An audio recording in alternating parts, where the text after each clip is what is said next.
Hey guys, how's it going? So today I'm going to go ahead and talk about 6 of my street photography shots. I have been skipping on doing these as 2 at a time just because I am focusing on doing voiceover. I'm starting my career on doing voiceover, so I'm building my booth and everything, and I'm just trying to practice as much as possible. So that's why I'm still going to do my street photography, obviously, and I'm still going to travel and all that stuff. But I am also wanting to pursue voiceover, so I'm going to go ahead and use a lot of my time for that as well. So that is mainly why I'm doing 6 of my street photography shots today instead of doing 2 at a time, how I have been in the past.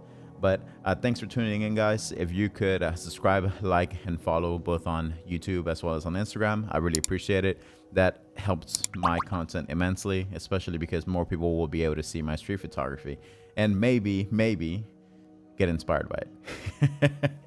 Okay, so for the first shot, it is called Overtime Weekends, this shot right here. So for Overtime Weekends, it is one of those shots where I don't really have to go for like a crazy amount of depth just because I already know what I want to show with my subject. There's a screen, there's windows right behind the subject, and I have basically 2 subjects right there. One's on the machine and another one's under looking at the person.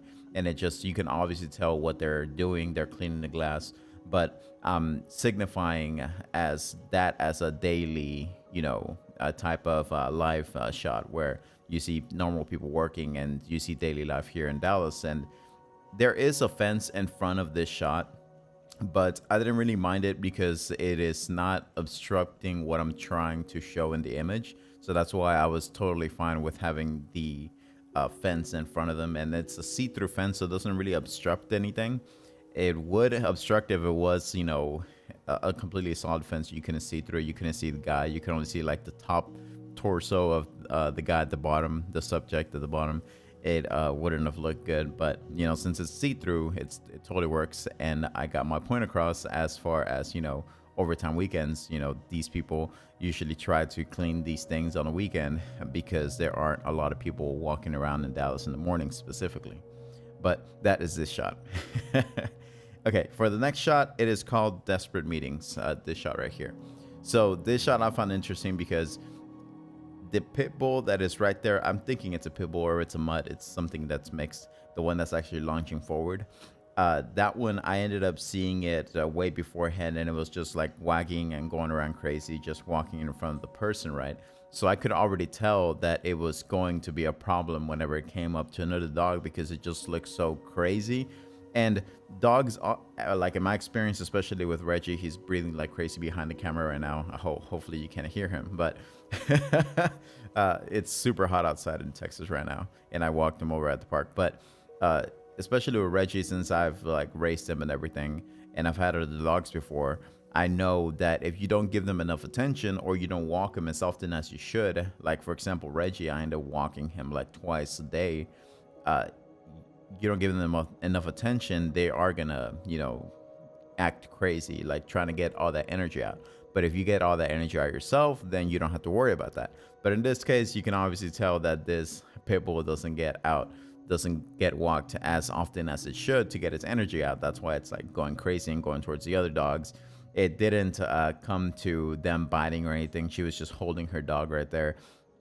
And the other dogs were just walking like normal. Like they saw him barking, they saw him going crazy, but they just kept walking like normal. They didn't really worry about it. So they kept walking by, and then that's what I wanted to capture. I wanted to capture the dog actually like lunging forward towards the other dogs, and I was able to capture it on that corner in Dallas. So there's another shot from Dallas.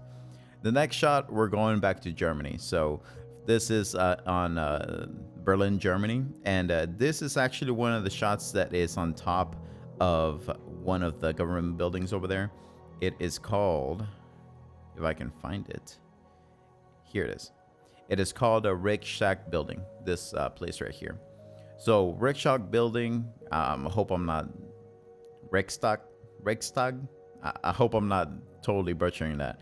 But basically, this building right here, you can go in there. If you want to go to the specific building, it's really cool. It has like a dome on the top, and it's basically a way for Germany to say, hey, look, this building, it doesn't really need much electricity. It's, it's revolutionizing buildings because they have a huge glass dome in the middle that basically heats up the building from the top, like ambient light and everything. But basically, you can go in there. But if you want to go and get a ticket to go there, more likely what you're gonna have to do is you're gonna have to go to like a booth across the street. That's the official booth where you have to go and set up your time. But whenever you go there, you have to, most of the time, at least to what I saw, a lot of people were getting turned back because they just didn't have enough space as far as getting an appointment. So basically what I did is I ended up showing up there like midday or something like that, and I ended up booking an appointment for the following day just because I knew that it was going to be less people, or less people are looking for the following day. So I went ahead and did that, and then the next day I was able to go in there, and that's how I was able to take this shot. So I was able to go to the top, and then once you're on the top, there are these pillars or like top sections of the building where you can take pictures and everything and like look around the city and whatnot. And then the middle of this section is where the glass dome is at. So I ended up taking this picture. I wanted that leading line leading towards the subject. So I ended up waiting for somebody to actually walk by. This took me like a good 15 minutes to wait for somebody to walk by and stand there. I'm thinking basically they were just taking a picture of the flag, but this is one thing that I've noticed with street photography, especially when you're around a whole bunch of tourists. Like I was a tourist here, but regardless, whenever you're around a whole bunch of tourists, once you start taking pictures of something specific, they start going towards that thing and taking pictures as well. They're like, oh, well, hey, he's got a camera and he's taking pictures of this. Maybe we should take pictures of this. So that's basically what happened here. Is like I was taking pictures and I was capturing that leading line leading towards that flag, and several people ended up seeing me taking these pictures. So they were going up and they were taking pictures of the flag there as well. They're like, getting ideas from me taking pictures. But I ended up seeing her go there towards the end of that leading line, and I was able to capture her and the flag right there in that leading line leading straight to the subject. But the main subject for me is the actual German flag on this building. The next one, it is called Simpler Life. That one was called Adventure Waits, by the way. I'm sorry I didn't say that. The next one is called Simpler Life. So Simpler Life right here. So for Simpler Life, it is in Cologne, Germany. So what reminds me of this shot, I'll talk about the shot first. So I wanted to capture that Vielstrasse, that Pilstrasse. I don't really know exactly how to say it, but basically it's a street. Strasse is usually a street. So it has, there's that depth behind the actual person, which is the main subject, the person on the bike. But the person on the bike isn't exactly on focus, but it still works because, I'm capturing the whole scene. I'm not just capturing specifically the bike. So I was still able to capture it where I wanted it, and I was still able to show what I wanted to show. So what I really wanted to show was that sign in the background, and then that depth of the street. And then you can actually see the person right there. You can see the rider right there, right in the middle. Even though he's not in total focus, the whole scene is the actual thing that I was trying to show. So it's totally fine. So for this one right here, it was in Cologne. And what reminds me of this one is that I ended up, so when I was in Cologne and Germany in general, I was trying to find places that gave me like that Paris vibe, you know what I mean? So like, there are a lot of places in Cologne that have this vibe where like there's tables outside and everything and you can eat and stuff like that. But I was trying to look for a French restaurant. So I ended up finding one, and in this French restaurant, I can't remember exactly what the name of the dish is, but there was a dish that you could have that it was pancakes and mayonnaise and ham. I can't remember exactly what it is, but if you're French or if you know of these types of dishes, then you'll know what I'm talking about.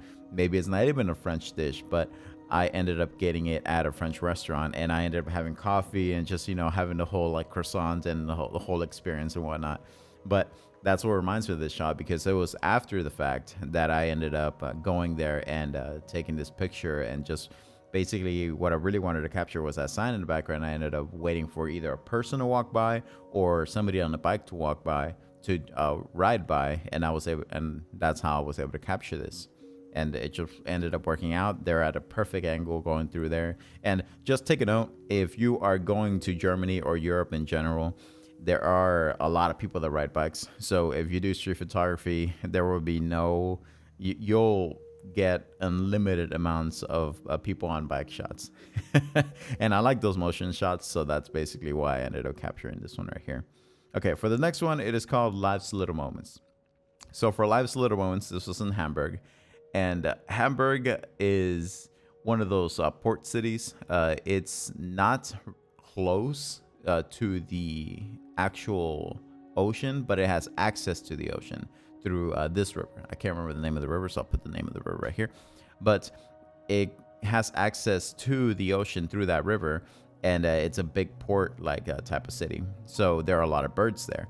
Now this sparrow right here is really, really common all around the world, but I still wanted to capture it in the morning. It was really chilly that morning, so basically what I was doing whenever I was there, I was just having a breakfast and just chilling, reading my book, because that's what I do. I always read. And I was just, enjoying the morning, and I ended up seeing this sparrow right there staying in the sunlight so it would be heated by the sun because it was pretty chilly that morning. So he was just sitting there, and there wasn't a lot of traffic going on or anything like that. So that's why he didn't really feel the need to get like a higher place or whatever. He just wanted to stay in the sun. So he ended up getting heated, and that's why I ended up taking this picture, because it's just like so genuine. Just having a little sparrow in September trying to get heated in Germany and Hamburg. So yeah, that's basically this shot. I was just something super, not complicated or anything. I just wanted to take a picture of a sparrow getting heated by the sun. And it's cute. So there you go. Now this one has a deeper meaning. This one is called "We Live on Our Phones." Over here. I'll put it over here. So on "We Live on Our Phones," it is one of those shots where it's just okay. So whenever it comes to being a street photographer and walking around and taking pictures, at least for me, I can't talk for every street photographer out there, but at least for me, whenever I go out and do like 12 hours of street photography, and I'm walking around and everything, and I'm barely ever looking at my phone because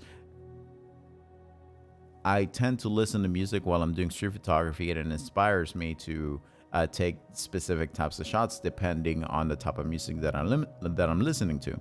So whenever I'm walking around, I'm always like looking at people and like people watching and taking pictures and all.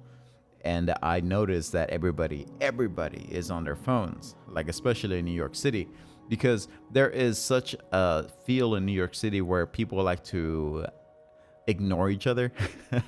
like they'll see somebody on the subway screaming and stuff, and they'll just ignore that person. People in New York City are really, really good at ignoring other people. So one of the best ways to do it that I've seen that they do it is that they'll look at their phones, and they'll just stare at their phones. Like if they see something uncomfortable, they'll take out their phone, they'll look at their phone. It's just getting lost in that technology. It takes away so much. I mean, especially in New York City. New York City, it's kind of different because there's not really a lot of nature unless you go to Central Park and everything. But for me, especially here in Texas, we have really, really nice sunsets. That is we don't have mountains or anything, but we have nice sunsets. There's clouds, and it's just orange and beautiful. And I tend to look at that or especially during the day or during storms. Our sky is huge here in Texas, so I tend to look at the sky a lot. And I tend to see that, especially whenever I go to the park with Reggie or whenever I'm seeing people in New York, a lot of people miss stuff like that because they're always looking down at their phones. They're always looking down. They're never looking around and, trying to enjoy life, basically. They're just looking at their phones. And yes, I do that as well. I do look on Instagram and everything, but I make a point every day to limit my screen time just so that I'm able to actually experience life. Just because it's so easy to get drawn into this. That's basically also why I ended up erasing my Facebook. I was spending way too much time on there. And if you'll notice, especially on these videos or whenever I post stuff on Instagram, you'll notice that I end up not responding to any of my comments or anything like that till the day after, once I go ahead and post another picture, mainly because to keep people coming back, but also because I want to limit my screen time. So I'm not in the middle of the day looking at my phone and, not experiencing life. So that is one thing that I end up doing a lot. One thing that you will end up seeing me stare at a lot is, as far as the screen, will be my Kindle, but that gives me a trade-off because I'm actually exercising my brain and I'm reading and I'm experiencing a story. I'm imagining, I'm doing a lot of stuff. But whenever it comes to social media or stuff like that, whenever you're just staring at your phone, you just get lost in it. It's just so depressing to me. So that's why I try to stay away from that as much as possible. I mean, I need it. Everybody needs it, especially nowadays, to like look up stuff on your phone and everything, or have contact with other people. But you can also get around it and just experience life. But that is the shot. That's my deep explanation on we live in our phones. And that is the sixth shot for today, guys. That's 1, 2, 3, 4, 5, and 6. Yep, that's the sixth shot for today, guys. And I really appreciate you guys tuning in. I'm gonna end up doing it like this more than likely from now on. I will do 6 photos. I will talk about 6 of my street photography shots, both to inspire you as well as maybe give you ideas on types of street photography to do. There are a lot of categories because people and they love to categorize street photography. So, but in my opinion, it's just going out and taking pictures of things that you find interesting on the street. Even though everybody's gonna yell at me for saying like, no, that's not what street photography is. There's specific categories that you got to stick to. Well, you take pictures of whatever you want to take pictures of and categorize it however you want, but I'm gonna classify it as just street photography. So, but thanks for tuning in, guys, and I really appreciate all of the support.